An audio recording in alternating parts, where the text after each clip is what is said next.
नमस्कार दोस्तों, एक बार फिर से आपका स्वागत है target with Goswami YouTube channel में। मैं सुनील गोस्वामी आशा करता हूं आप सब अच्छे होंगे, कुशल मंगल होंगे और आपके आने वाले अपकमिंग एग्जाम के लिए अच्छे से प्रिपरेशन कर रहे होंगे। तो आज हम करने जा रहे हैं बहुत ही बेहतरीन जीके जीएस का मॉक टेस्ट नंबर 3। तो हम करेंगे इस सीरीज में 5000 प्लस एमसीक्यू जो आपके आने वाले सभी कॉम्पिटिटिव एग्जाम के लिए बहुत ही बेनिफिशियल है। तो इस सीरीज को ज्यादा से ज्यादा लाइक शेयर करें और अपने दोस्तों के साथ भी इसको जो है साझा करें। तो चलिए शुरुआत करते हैं मॉक टेस्ट नंबर 3 की। जो दो मॉक टेस्ट हैं उनका लिंक डिस्क्रिप्शन में है, वो भी आप जरूर देखें। चलिए, जो पानी से नहाएगा वो सिर्फ लिबास बदल सकता है, मतलब कपड़े बदल सकता है, लेकिन जो पसीने से नहाएगा वो इतिहास बदल सकता है। तो इसी जज्बे और साहस के साथ आपको जो आगे बढ़ना है, सफलता आपको निश्चित मिलने वाली है। फर्स्ट क्वेश्चन देख लेते हैं। पहला हमारा जो इंपॉर्टेंट क्वेश्चन है, निम्न में से कौन सा मूल अधिकार केवल भारतीय नागरिकों को ही प्राप्त है? अनुच्छेद 15 जिसमें प्रदत्त मूल अधिकार है, अनुच्छेद 16 जिसमें, और अनुच्छेद 19, ये तीनों ही प्रदत्त मूल अधिकार हैं। तो यहाँ पर जो राइट आंसर हो जाएगा वो हो जाएगा उपरोक्त सभी जो है हमारे क्या है, ये मूल अधिकार है। ठीक है, संपत्ति का अधिकार है वो हमारा क्या है, मौलिक अधिकार नहीं है। ठीक है, चलिए नेक्स्ट हम बात करते हैं क्वेश्चन नंबर 2 की। निम्न में से कथन पर विचार करने हैं। राज्यसभा के सदस्यों का कार्यकाल 4 वर्ष का होता है, तो ये बिल्कुल गलत है। कितना होता है? 6 वर्ष का होता है। ठीक है, फिर बात करते हैं राज्यसभा के सदस्य के लिए कम से कम जो है 35 वर्ष आयु होना आवश्यक है। बिल्कुल गलत है। कितनी होनी चाहिए? 30 वर्ष होनी चाहिए। ठीक है, लोकसभा के लिए 25 वर्ष होती है। राज्यसभा स्थायी सदन, लेकिन इसके 1/4 सदस्य प्रति वर्ष पद मुक्त होते हैं। बिल्कुल गलत है। कितने होते हैं? 1/3 होते हैं, 1/3 होते हैं। तो यहाँ पर जो है उपरोक्त कथनों में से कौन सा गलत है? तो सारे के सारे ही इसमें गलत है। धन विधेयक, क्वेश्चन नंबर 3 है, धन विधेयक को राज्यसभा अधिकतम कितने दिनों तक रोक सकती है? तो सिर्फ और सिर्फ 14 दिन तक इसको रोका जा सकता है। ठीक है, राज्यसभा जो हमारा क्या होता है, ये उच्च सदन होता है। ठीक है, और राज्यसभा के अभी जो अध्यक्ष हैं वो कौन होता है? उपराष्ट्रपति होते हैं। उपराष्ट्रपति जो है राज्यसभा के पदेन अध्यक्ष होते हैं, और वो अभी कौन है? जगदीप धनखड़ है। ठीक है, समझ आ गया? क्लियर है? चलिए नेक्स्ट हम क्वेश्चन पे चलते हैं। क्वेश्चन नंबर 4 है हमारा, कोई भी व्यक्ति उच्च न्यायालयों का न्यायाधीश नियुक्त होने का पात्र होगा। कब होगा वो पात्र? कब होगा वो पात्र? भारत राज्य क्षेत्र में कम से कम 10 वर्षों तक न्यायिक पद धारण किया हो, या लगातार 10 वर्ष तक जो है हाई कोर्ट या न्यायालयों में अधिवक्ता रहा हो। ठीक है, एडवोकेट जनरल रहा हो। तो यहाँ पर जो है आपका राइट आंसर क्या हो जाएगा? इसमें आपका केवल एक है, वो आपका इसमें राइट है।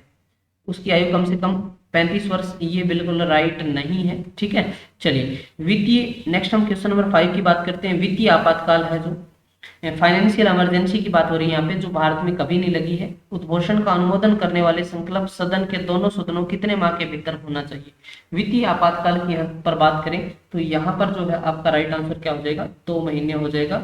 ठीक है, आपका सी राइट हो जाएगा, जिसका जो है संकल्प सदन के दोनों सदन, मतलब आपका जो लोकसभा है और आपका जो राज्यसभा है, उनमें 2 महीने के भीतर होना चाहिए। ठीक है, चलिए अगला क्वेश्चन नंबर, नेक्स्ट हम बात करते हैं क्वेश्चन नंबर 6 की। क्वेश्चन नंबर 6 हमारा, भारत में पहली बार केंद्र सरकार के विरुद्ध, ठीक है, अगेंस्ट लोकसभा में अविश्वास प्रस्ताव कब लाया गया? बहुत इंपॉर्टेंट है, क्योंकि क्या पूछा जा रहा है, पहली बार कब लाया गया? तो फर्स्ट टाइम है ये 1963 में लाया गया था, आप ध्यान रखना है। ठीक है, और लोकसभा अभी वर्तमान में जो है लोकसभा स्पीकर कौन है? तो वो है ओम बिरला। ठीक है, ओम बिरला वर्तमान में लोकसभा के स्पीकर हैं। ठीक है, लोकसभा स्पीकर हैं, लोकसभा अध्यक्ष हैं वर्तमान में। पहले गणेश वासुदेव हैं लोकसभा के, गणेश वासुदेव मावलंकर पहले लोकसभा स्पीकर थे। चलिए क्वेश्चन नंबर 7 पे चलते हैं। राज्य के नीति निर्देशक तत्वों के प्रवर्तन के लिए किस आर्टिकल में उपबंध किया गया है? तो कौन से आर्टिकल में? आर्टिकल 37 के अंदर जो है इसका उल्लेख किया गया है। आगे बढ़ते हैं, नेक्स्ट हमारा क्वेश्चन नंबर 8 पे आते हैं। चेलैया समिति जो है, चेलैया कमीशन का गठन किस वर्ष किया गया? तो इसका जो गठन है, चेलैया समिति का जो गठन है, वो वर्ष कब हुआ था? तो ये हुआ था 1991 के अंदर। तो आपको ये भी पता होना चाहिए, इस कमीशन जो चेलैया कमीशन है, ये किसके लिए था? तो ये टैक्स रिफॉर्म के लिए था। ठीक है, टैक्स रिफॉर्म के लिए जो है इसका गठन किया गया था। और जो राजा, ठीक है, राजा चेलैया इसके क्या थे? अध्यक्ष थे। तो इसलिए इसको चेलैया समिति कमीशन कहा गया है। तो ये इसके अध्यक्ष थे। टैक्स रिफॉर्म के लिए इसको लाया गया था कमीशन को। ठीक है, चलिए क्वेश्चन नंबर 9 है, निम्न में से किस क्रांति का संबंध कोको उत्पादन या चमड़ा उत्पादन से है? तो यहाँ पर आपका राइट आंसर हो जाएगा भूरी क्रांति। ए इसमें जो है आपका जो है राइट आंसर होगा। क्वेश्चन नंबर 10 पे चलते हैं। एक धन जो आसानी से विदेश से आता है लेकिन आसानी से चला जाता है, इस प्रकार से जाना जाता है, इस धन को क्या कहा जाता है? हॉट मनी बोलते हैं इसको। डी आपका राइट होगा। क्वेश्चन नंबर 11 है, गन्ने का उचित और पारिश्रमिक मूल्य जो हम बात करें एफआरपी है, अनुमोदित कौन करता है? तो ये करता है आर्थिक मामलों पर कैबिनेट समिति, इसका जो है अनुमोदित करता है। ठीक है, ए राइट हो जाएगा। आगे बढ़ते हैं क्वेश्चन नंबर 12 पे। असहयोग आंदोलन में कौन सा कार्यक्रम शामिल नहीं है? सरकारी पदों का त्याग, ठीक है, शामिल था। ये विदेशी माल का बहिष्कार, ये भी शामिल था। अदालतों और वकीलों का बहिष्कार, ये भी शामिल था। नहीं है पूछा है, तो यहाँ पर आपका डी हो जाएगा। क्या हो जाएगा? डी हो जाएगा, जो है सरकारी वाहनों से यात्रा करना पाबंदी। ठीक है, असहयोग आंदोलन में कार्यक्रम में शामिल नहीं था ये। नेक्स्ट हम बात करते हैं 13 की, दांडी मार्च की समाप्ति किस तिथि को हुई थी? तो जो दांडी मार्च है वो 6 अप्रैल 1930 को जो है इसकी समाप्ति हुई थी। सी इसमें आपका राइट हो जाएगा। क्वेश्चन नंबर 14 है, गांधी के जीवन काल में घटी निम्न घटनाओं का कालक्रम सही नहीं है, इनमें से जो है कौन सा कालक्रम है वो सही नहीं है? आपसे ये पूछा गया है क्वेश्चन नंबर 14 का। तो यहाँ पर जो है भारत छोड़ो आंदोलन, देखिए द्वितीय गोलमेज सम्मेलन सही है, चोरा चोरी जो है घटना वो सही है, पूना वाला भी सही है, ये आपका बिल्कुल गलत है। तो यहाँ पर पूछा है नहीं है, आपसे पूछा गया, तो भारत छोड़ो आंदोलन 23 मार्च 1942 को नहीं था। ठीक है, चलो आगे बढ़ते हैं। आजाद हिंद, यहाँ तक क्लियर हो गया 14 तक। 15 पे बढ़ते हैं हम। क्वेश्चन नंबर 15 है हमारा, आजाद हिंद फौज के साथ सुभाष चंद्र बोस ने सिंगापुर में स्वतंत्र भारत की अस्थायी सरकार का गठन कब किया था? तो इस अस्थायी सरकार का गठन हुआ था 21 अक्टूबर 1943। नेक्स्ट हम बात करते हैं, सती प्रथा उन्मूलन किया गया। सती प्रथा पे जो है रोक लगाई गई थी, कब लगाई गई थी? 1829 के नियम 17 के द्वारा।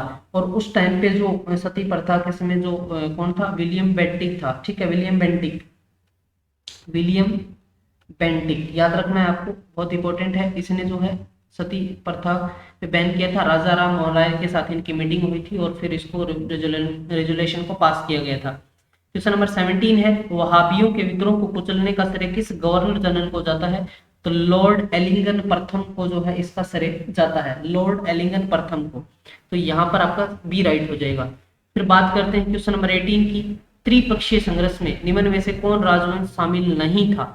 तो पाल, राष्ट्रकूट, पल्लव, प्रतिहार। तो यहाँ पे आपका सी राइट हो जाएगा, पल्लव इसमें शामिल नहीं थे, बाकी तीनों इसमें शामिल थे।